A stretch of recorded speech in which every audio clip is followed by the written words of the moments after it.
Hi hello friends, welcome back to our channel Bigg Boss Manya.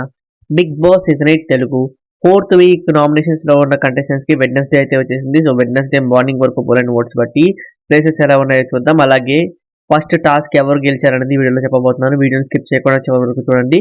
Video నచ్చితే ఖచ్చితంగా like చేయండి. So voting అనేది ఒక్క పోస్ట్తో చేంజ్ అని చెప్పొచ్చు. సో నిన్న ఆర్జీవీ గారు పెట్టిన ఒక్క పోస్ట్తో ఓటింగ్లో చాలా మార్పులు వచ్చాయి. ఏమేమి మార్పులు వచ్చాయని మనం చూస్తే ఫస్ట్ ప్లేస్లో నబీల్ అయితే అలానే ఉన్నాడు. యాజ్ యూజువల్గా 28% ఓటింగ్తో ఫస్ట్ ప్లేస్లో ఉండడం జరిగింది.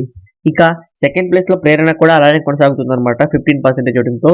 తర్వాత థర్డ్ ప్లేస్లో ఆదిత్య గారి ఓటింగ్ ఇంకా పెరుగుతూ ఉంది. 15% ఓటింగ్తో ప్రేరణని ఈక్వల్ చేసి థర్డ్ ప్లేస్లోకి వచ్చారు. ఇక ఫోర్త్ ప్లేస్ చూస్తే నిన్నటి వరకు మణికంఠ ఉన్నారు. సో నిన్న ఒక్క పోస్ట్ ఆర్జీవీ గారు పెట్టిన ఒక్క పోస్ట్తో ఓటింగ్ అనేది తారుమారేదని చెప్పొచ్చు. ఫోర్త్ ప్లేస్లోకి సోనియా అయితే వచ్చేసింది 15% ఓటింగ్తో. సో సోనియా డేంజర్ జోన్లో ఇక ఉండదు. ఇక సోనియా ఖచ్చితంగా సేఫ్ అని చెప్పుకోవచ్చు. ఇక ఫిఫ్త్ ప్లేస్లో మణికంఠ 14% ఓటింగ్తో ఉన్నాడు. సో ఓటింగ్ స్టార్ట్ అయినప్పుడు మణికంఠ ఓటింగ్ ఎక్కడో ఉండేది 22, 23 అలా ఉన్న ఓటింగ్ 14% ఓటింగ్ అయితే రావడం జరిగింది.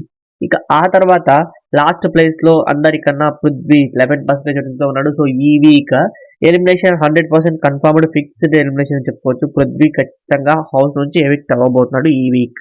ఇక మనం టాస్క్ విషయానికి వచ్చినట్లయితే టాస్క్ వచ్చి బాల్ పట్టు టవర్లో పెట్టు. ఈ టాస్క్ అయితే ఇవాళ జరగబోతుంది హౌస్లో. సో మీకు టైటిల్లో అర్థమైపోతుంది. ఎక్కువ బాల్స్ని పట్టి వాటిని తీసుకెళ్లి టవర్లో జాగ్రత్తగా వేయాల్సి ఉంటుంది అనమాట. అయితే ఈ టాస్క్లో సీతా క్లాన్ అంటే కాంతారా క్లాన్ విన్ అయినట్టుగా ఇన్ఫర్మేషన్ అయితే వస్తుందన్నమాట. సో ఇది ఇప్పటి వరకు ఉన్న అప్డేట్స్. ఓటింగ్ అనేది చాలా అంటే చాలా ఇంట్రెస్టింగ్గా ఉంది కాబట్టి ఈ రోజు మధ్యాహ్నానికి ఓటింగ్ ఎలా చేంజ్ అయ్యిందో మన ఛానల్లో ఖచ్చితంగా వీడియో అప్లోడ్ చేస్తాను. సో ఈ తర్వాత మీకు ఈ వీడియో నచ్చితే లైక్ చేయండి. ఇటువంటి interesting Bigg Boss 8 Telugu updates కోసం మన ఛానల్ని సబ్స్క్రైబ్ చేసుకోవడం మర్చిపోకండి. Thank you for watching.